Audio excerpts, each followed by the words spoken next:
Welcome to Saints. In this podcast, we'll be discovering and discussing fascinating insights to topics and events found in Saints, the story of the Church of Jesus Christ in the latter days. This new 4-volume narrative is a history of the Restoration. You can also read it and all the material we'll be discussing today on LDS.org or on your Gospel Library app. And now, Saints. I'm Ben Godfrey, and today I'm joined with one of our story editors, Scott Hales. Hello. And Sarah Eyring. Hi. Thank you both for being with us today. Our discussion today is going to center around Chapter 3, Plates of Gold in Saints. Scott, can you set the stage for us? What's happening in Chapter 3?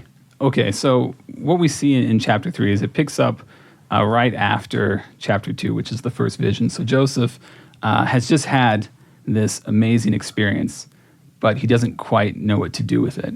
If you will forgive a pop culture allusion here, he's kind of like Rey in The Last Jedi, Star Wars: The Last Jedi, where she is trying to figure out what her place is in this big story. And she keeps asking, she asks Luke Skywalker, I need to find my place in this story. I need somebody to help me. And that's kind of where Joseph is he knows that he's part of God's plan, that God has a role for him in this, in his plan, but he doesn't know what it is. And it's 3 years, 3 years pass, and he still doesn't know what that part is that he needs to play. And during that time, I mean, he's a teenager. He hangs out with fellow laborers. He doesn't really go to school that much. He makes some foolish choices. He's a goofball, it seems. I mean, he sounds like a normal teenage boy. Yeah, he's a normal teenage boy. He says later that he was guilty of levity, light-mindedness. So he's maybe not feeling, maybe he's feeling like he hasn't lived up to God's expectations for him, and so he says another prayer, and that kind of takes him into a new direction. And so what we see here is the beginning of Joseph's apprenticeship. And the key figure in that apprenticeship is the angel Moroni. And so we learn in this chapter primarily about the angel and what the angel tells him. That is so interesting. What does the angel tell him that he should do? Well, basically that God does have work for him to do, and that he tells him specifically about the gold plates.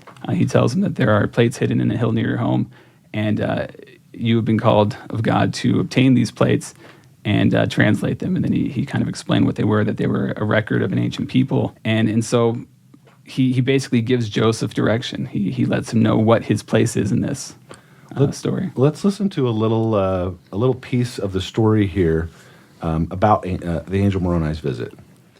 As Joseph prayed, a light appeared beside his bed and grew brighter until it filled the entire loft. Joseph looked up and saw an angel standing in the air. The angel wore a seamless white robe that came down to his wrists and ankles. Light radiated from him, and his face shone like lightning.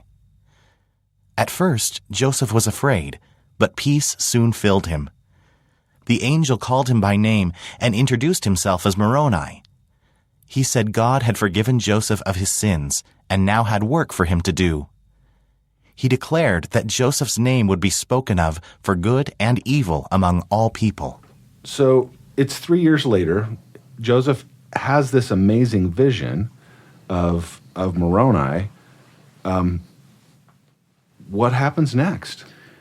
Well, that's an interesting question, because Moroni visits him 3 times in the night, so he's very tired in the morning, but he has the specific instructions to go tell his father what happened. One of the interesting things that we see in this chapter is that there's this kind of recognition on God's part and on Moroni's part, is that Joseph is not quite ready to be the man he needs to be, that the Lord needs him to be. And so Joseph is oftentimes referred to others to help him out. So the first person he's referred to is his father. Moroni tells him to go tell his father what happened, and that his father will help him and support him. I remember in the book that we have this little passage that Joseph's kind of a little bit afraid to tell his dad. Yeah. I mean, we don't know a whole lot about this. We don't know why or whatever, but we get a sense that he's nervous to talk to his father about it. He's worried that his father might not believe him. If you think about what happened after the first vision, we don't have any mention of him telling his parents about the vision, but we do have accounts of him telling his minister, and the minister completely rejected the idea, and others in the community completely rejected the idea. So that may factor into Joseph's reluctance to talk about what happened. He may worry that his father might not believe him as well. What's interesting, though, is that his father has very similar views as Joseph. I mean, he believes in things like visions and angels. And so there's, it is kind of curious that Joseph is worried that his father might not believe him. But again, keep in mind that he's 17. I mean, I remember, when I was 17, I remember talking to my dad sometimes, and I remember my dad like looking at me with this perplexed look, saying things like, I hear the words coming out of your mouth, but I understand none of them. Right. So I think there could be some of that too. There could be some father-son, disconnects there. There's an interesting segue I think I want to make, and that is just that before maybe this prayer had happened, he also had sort of an unusual experience, and that was with a seer stone, I think. Was that before the prayer that after which he conversed with Moroni? Yes, yeah. And in that case, it was not a stone that was sent from heaven particularly, but something that apparently he found on his own? Yeah, he actually found it. I mean, it's kind of like he found it in a well. I mean, he found it in the ground. So before the angel Moroni visited Joseph, he and his brother Alvin were hired to dig a well, and during that time, they uncovered a stone. Let's listen to just a clip here, actually, from the book that talks about this stone, and then let's dive in a little bit deeper. Like many people in the area, including his father, Joseph believed that God could reveal knowledge through objects like rods and stones, as he had done with Moses, Aaron, and others in the Bible.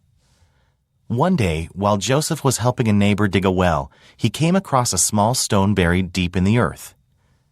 Aware that people sometimes used special stones to search for lost objects or hidden treasure, Joseph wondered if he had found such a stone. Looking into it, he saw things invisible to the natural eye. So Joseph finds this stone, and as the chapter mentions, he believes that God can speak through these things. What was this like for Joseph? What did he use the stone for? Well, again, this is not something we know a whole lot about, but the sense is that Joseph finds the stone, and he is aware of this tradition in his culture of seer stones. Think about, this is the early 1800s. This is before things like, we had things like smartphones or other things that kind of help us learn things or learn things instantaneously or helps us find things or whatever it might be. And so, there was kind of a seer stone culture, a folk culture that he grew up in, where if you were missing something, let's say you lost an axe or a hammer, or if you wanted to know something, if you had the power of a seer, you could kind of consult your own stone and find whatever it is you're looking for. Or you could go to someone that you knew who had this power, this ability, and get them to help you find whatever it is you're looking for. And so Joseph found this rock, and he said, "I wonder if." And so he looked at the stone, and he was able to see things. And people began to see him as a seer and to go to him for help whenever they needed something. So Joseph has found this stone, and it's between this time from the first vision to when the angel Moroni is going to appear to him. How does this impact his life and this learning of this gift of seership? What's this like for Joseph? It changes things for him. He's now recognized as someone who has an ability, and his family recognizes this as divine. Like I said, he grew up in a culture that it's kind of an interesting time if we're talking about seer stones. Not everybody would have, in Joseph Smith's times, not everybody would have believed in the power of a seer or the ability of a seer. Keep in mind that this is the 1800s. The Enlightenment had just happened in Europe and in America. Many people were beginning to rely more on reason than faith. And so communities were oftentimes split for those who had kind of a see it to, I've got to see it to believe it mentality, and others who like Joseph's family, relied deeply on faith and this belief in God's power to work through objects like seer stones or like rods or whatever it might be. Some people saw it as a superstitious belief, but other people, as we find out later in the book and in later chapters, they actually hired Joseph because of his abilities as a seer. So we learn in later chapters that in chapter 4, for example, he's hired to help on a treasure hunt down in Pennsylvania, which is a very important job for Joseph because it's during that job that he meets his wife. But yeah, he becomes recognized for it and generally accepted as a seer in his community. There is a topic associated with this chapter about seer stones and treasure seeking, as well as the gold plates and Joseph's family. And I just remind our listeners that if you're curious and want to know more about those particular topics, you can always go to saints.lds.org, click on the topics link, and you can dive in deeper to learn about those and to read the sources on these things we're discussing today. Yeah, I think it's good to point that out because I think a lot of people today have questions about seer stones because as a church we haven't really used that term until recently, until the image of Joseph's brown seer stone, the one he apparently found in the well, were printed in the ensign and the church website, and they came through the Joseph Smith papers and whatnot. And people have questions about that because they've never heard about it. They've never heard about its role in Joseph's apprenticeship as a prophet. They haven't heard about its role in the translation of the Book of Mormon, so they're uncomfortable about it. Did you learn, Sarah, did somebody post on your Facebook wall a picture of the seer stone when it came out in the ensign? I have seen that, yes. I think honestly, like what you're pointing out is so true. Even though we've known about the idea or the phrase seer stone, until that picture came out, it was just kind of off the radar. It didn't quite seem real, and now we've got something that makes it far more real. And I think it's interesting that as a church we've always kind of had a belief in seer stones, but we haven't always used that term. I mean, when we talk about the Urim and Thummim, we're talking about seer stones that were prepared by the Lord for Joseph and included with the gold plates in the box. But we just haven't used that term, so we're uncomfortable with it, but we are beginning to use it. And I think just as we kind of begin to, and this is one of the things that we do in Saints, is we try to erase the distance between the Urim and Thummim and the seer stone that he found in the well. These were both objects that he used that helped him, translate, that helped him receive information, receive knowledge from God. Both did the job. Both are essentially the same type of device. At the time, in the historical records that we have about the Book of Mormon translation, what were the words that they used to describe these objects that Joseph used? Yeah, so what we see in early accounts, Joseph oftentimes referred to them as interpreters. And I think the term he generally used was interpreters. And it wasn't really until the early 1830s that he began to use the word Urim and Thummim as well. That's a term that comes from the Bible. I think it's a term that we've become comfortable with because Joseph soon became comfortable with it, and that's how he and the other early saints, it's a term they felt comfortable with. So it's just one that we've used, and it's only been recently that we've started kind of bringing back this idea of the seer stone. So Joseph has these objects. It's now we're going back to the time he's 17 years old. Moroni has appeared to him, and Moroni's given him some instructions to tell his dad. Joseph's done that. Now what? Yeah, so Joseph finally tells his father. It's kind of a funny story where Joseph is out in the fields. He's been up all night. He's trying to work. He's trying to keep up with his brother Alvin. It's not working. So his father's like, Joseph, go home. So Joseph goes home. He's trying to climb a fence, and he falls over the fence. And after, once he hits the ground, and he's kind of looking up dazed, and he sees Moroni. And Moroni basically repeats his message and says, why haven't you told your father about this? And Joseph, gives an excuse, and Moroni tells him to go and do it. So Joseph does it, and that sends him off immediately to the hill to search for the plates. So Moroni tells him, I've got more. There's a record. And what does Joseph do? And Joseph, he basically gets up and he goes to the hill, and he it's kind of interesting because on the one hand, he knows that the record is sacred that he's off to find. He knows that he needs to be worthy, and he needs to have the right mindset and the right motivations for finding these plates. But in the back of his mind, he's thinking, I come from a really poor family. We have been working ourselves to the bone every single day of our lives. These plates are gold. They're going to be valuable. I could use this to help my family. And so he takes that, he's kind of conflicted, and he takes that conflict to the hill with him. And so he has a vision of where to find the plates, and he finds them in the hill. This is the story we all know. He goes there, and he pries up the rock, and he finds them there, and he's immediately dazzled by what he sees. And so he kind of reaches for them, and he gets shocked, and he tries to reach for them again, and again he's shocked. And you would think after the first or second time he would stop, but I think he goes for a third time. Is that right?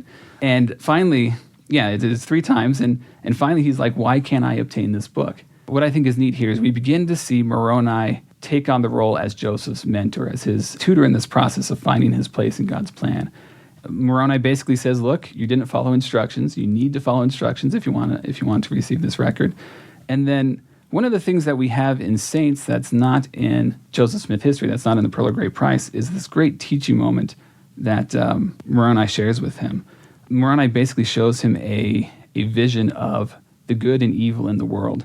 And he says, all this is shown, the good and the evil, the holy and impure, the glory of God and the power of darkness, that you may know hereafter 2 powers, and never be influenced or overcome by the wicked one. So he's basically giving Joseph this vision of what he's up against. And then he says, you're only going to be able to withstand these powers, and you're only going to be able to receive these sacred things if you pray and you are faithful in obeying the Lord.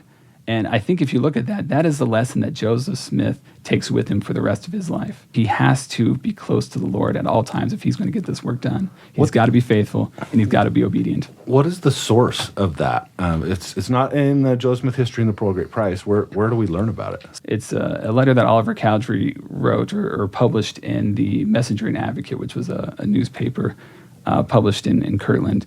And so we assumed that it was just something that Joseph shared with Oliver, and Oliver then, likely with permission, shared that with the saints in the Messenger and Advocate. Very cool. So it's a very neat source. And we weren't able to include everything that's in that account just for the sake of space. But we've got the source in the notes, and if you're interested in learning more about Moroni's instructions to Joseph, you can look up the source because it's pretty fantastic stuff. That is interesting, and I didn't know before that he had felt conflicted about, using the plates as God intended them, or maybe using them to help his family financially. I had no idea about that sort of conflict. So I love that this narrative includes information that we otherwise might not know about. And it makes a lot of sense. I mean, if you think about it, even Joseph is just then coming out, coming from the fields. Farm labor is not easy.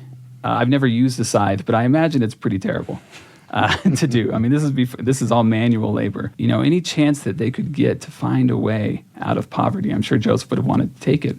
And so I think his intentions were pure, but they weren't the right intentions. They weren't the thing that he needed to have in order to be worthy to receive the plates. It's a difficult lesson for him. I believe later in this chapter, we learn that the Lord tells him that he needs a person to come with him, the right person. Yeah, and we actually see that at the end of the first visit.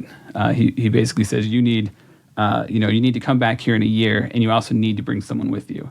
That person is Alvin, his oldest brother. And we assume we don't know quite why Moroni asked him to do this, but we get the sense that Joseph, as young as he was, he needed a role model or somebody who could help him with the maturing process. And Alvin was 7 years older. He was Joseph's hero in many ways. Yeah. He was, just based on family accounts, he was just a fine, upstanding guy, and Joseph loved him dearly. And he seems like the perfect person to help. He's almost, it feels like to me, almost like a second father figure. Yeah. Like Joseph he's got this wonderful family. He's so kind. He's helping his parents out in ways that a lot of people would have said, I'm on my own. I can't help you. I'm going to do my own thing. And Joseph just loves him so much. It makes sense to me in a way that the Lord would say, bring him. Mm-hmm. He's going to help out. But then Alvin dies. Yeah, and it's probably the first tragedy that Joseph experiences in his life. He is crushed by this and understandably confused. I mean, the angel of the Lord had just told him to take Alvin with him to the hill, the next year. Why, if God asked him to do this, if the angel asked him to do this, why then would God take him away? What's the answer? I don't know. What's the answer? We don't know. You're leaving us on a cliffhanger. We don't know, and that's kind of one of the big questions. I mean, we know about the Moroni's request to bring Alvin to the hill from Joseph Knight, who was a friend of Joseph, very close on the scene here to the story. He knew Joseph well. He is one of his longest and staunchest supporters throughout his entire life. So we know that from Joseph Knight, who's very reliable, but we don't know why the Lord would do this, and sometimes we just don't know why the Lord allows certain things to happen in our lives. It doesn't make sense, but also I think it was part of Joseph's maturing process, that maybe he needed some tragedy in his life. But I don't know. I think that's problematic as well. Sarah, you ever had an experience like maybe all the rest of us where you got an answer and then it didn't quite turn out? Well, yes, I hate to admit it, but you remind me that, of course, I'm not the only one that has had this experience. And reading Joseph's story gives me comfort in knowing that Heavenly Father sometimes operates in ways that are not totally clear to us. And so, yeah, that I had that question immediately when I read this chapter. That seems really conflicting. Why would he tell Joseph how something was going to happen, and then while knowing that, of course, Alvin was going to pass away? But I think that it's sweet that Joseph doesn't lose faith then, and obviously continues in his journey of serving the Lord and retrieving the plates. How does that work then? Does he take somebody with him when he does retrieve the plates?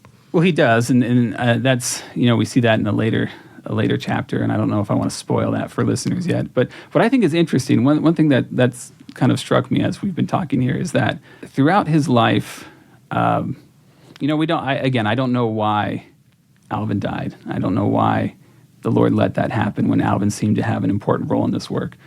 I think what we see here is that the Lord is showing Joseph that he needs people. He needs others to help him out. And that's something that we see throughout Joseph Smith's life, is he's never a lone wolf.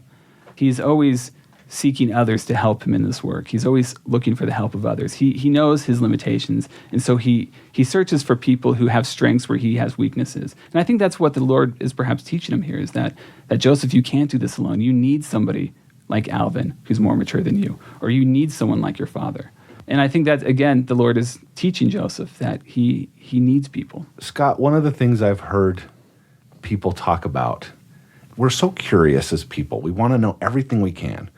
And the question comes up, were they gold or were they golden? And as silly as that sounds, what is the whole debate, and what do we actually know from the historical record? So this is one of the things that occasionally comes up. I mean, the Book of Mormon refers to the gold plates as the plates. Joseph talks about, and others who were witnesses to the plates talk about their appearance of gold. So there's a sense that they are gold in some way. Many people oftentimes will point to the story, which we tell in a later chapter, where Joseph, once Joseph receives the plates, there's this moment where he has to run through the woods with the plates. And people are like, how in the world? If these are pure gold, if these are actual gold plates, how in the world could he run that fast and fight off 3 bad guys?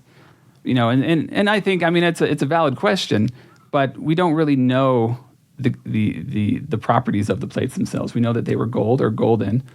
His brother William, his younger brother William, who was not a witness of the plates, but he did hold them at times, and he was one of those who kind of was able to feel the plates through a cloth, and he could kind of get a sense of them. He believed that the plates were kind of a mixture of gold and copper.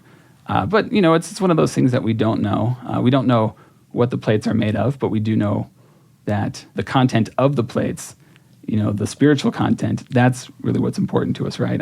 People can debate about the metallic properties of the gold plates, but I think it's personally more important to study the Book of Mormon. Yeah, I find the debate a bit curious, but I wanted our listeners to get an idea of that. Maybe if they just called them gold-ish, we would have been, I love it. be okay. So I saw a topic on saints, and it seems like there might be some sort of controversy around Nephi versus Moroni having appeared to Joseph. Can you explain that a little bit? Yeah. So this is something that you'll occasionally come across, and it's what the issue is that in the earliest documents that we have, the earliest histories that we have that Joseph Smith wrote about the appearance of Moroni, he doesn't refer to Moroni by name. He calls him either the angel or the angel of the Lord or the messenger of the Lord, that sort of thing. And so we don't actually get Moroni named until the 1830s, or at least the documentary account that we have. We don't see Moroni named as the angel until the 1830s. And in fact, one of the earliest records that we have that names Moroni as the angel is what we now call Doctrine and Covenants 27. And this was published for the first time in 1835 in the first edition of the Doctrine and Covenants. And there are also, there are other kind of early documents. There's an anti-Mormon document, for example, from the early 1830s that refers to Moroni with the gold plates. And then, throughout the 1830s, Joseph and Oliver Cowdery, they would refer to the angel, again, either as the messenger or they would call him Moroni. And so we have some evidence for that. The issue or the problem arises because of Joseph's 1838 history, which is the history that we know today as Joseph Smith history, or the manuscript history of the church. This is what you see in the Pearl of Great Price. And so the earliest document that we have, the earliest manuscript that we have of that history, in the portion that is talking about the visit of the angel Moroni, rather than saying Moroni, it says Nephi. And so what's interesting about this is that this is a draft, probably either a second or third draft of the history. I'm not quite clear there. But the idea is that it was prepared by Joseph's clerk, James Mulholland, who was just one of the clerks that Joseph worked with as he was preparing this history. And the sense is that Mulholland was basically working with various histories that Joseph had prepared, and he's just kind of putting everything together. It's not like Joseph's sitting there with him, telling him what to write. Like you said, he's sort of got different records he's working with. Yeah. And we don't quite know. We get the sense that Joseph has worked in some ways on this history, earlier drafts of the history, but Mulholland is just kind of cleaning things up and kind of working through it. And so anyway, he, rather than writing Moroni, he wrote Nephi. And then subsequently, it went through a few more drafts and nobody caught the error. And it was published in April of 1842 in the Times and Seasons, which was the church's newspaper in Nauvoo. And then afterwards, and Joseph dies 2 years later, never corrects it. Afterwards, other histories of the church, including what's eventually published in the Pearl of Great Price, uses Nephi rather than Moroni, just because, there was some confusion about this. And later church historians were looking around, and they noticed that there was a discrepancy in the record, that they had these earlier records that Joseph and Oliver are referring to the angel as Moroni. Here, this record says Nephi. There's also the September of 1842 letter that Joseph wrote to the saints in Nauvoo. This is one that's now D&C 128. This is the famous, what do we hear? Glad tidings from Cumorah. And in that letter, Joseph again refers to the angel as Moroni. So church historians were confused, and so they kind of researched it. Joseph F. Smith and Orson Pratt, George A. Smith, these were apostles at the time who worked closely with the history department. They did the research, and they found out that it was probably a clerical error. They made a note of it, and they brought it to John Taylor and said, can we get this fixed? And they got it fixed. And so that's why today we see Moroni in the account. But, still some people like to point it out as evidence of Joseph being inconsistent, and that just doesn't seem to be the case. And we don't have any strong evidence that suggests that Joseph ever referred to the angel as Nephi. That's actually what I love, this topic that's associated with this chapter that we're discussing today, is there is a topic, it's really clear, we've cited all the sources, and if someone wants to know more about this or other controversies or lesser-known facts of our history, that's what Saints is all about. Take a look. Thank you, Scott. Thank you, Sarah, for joining with us today. Thank you out there for listening. To learn more about Saints, you can always go to saints.lds.org to see the latest chapters, topics, and videos. And, of course, you can visit the Mormon channel to subscribe to this and other podcasts. Thank you for listening. I'm Ben Godfrey. Thanks for joining us today for Saints. And don't forget to read more of this historical narrative on LDS.org or on your Gospel Library app. Join us again for our next episode, where we'll once again discover fascinating insights of church history found in Saints, the story of the Church of Jesus Christ in the latter days. See you next time.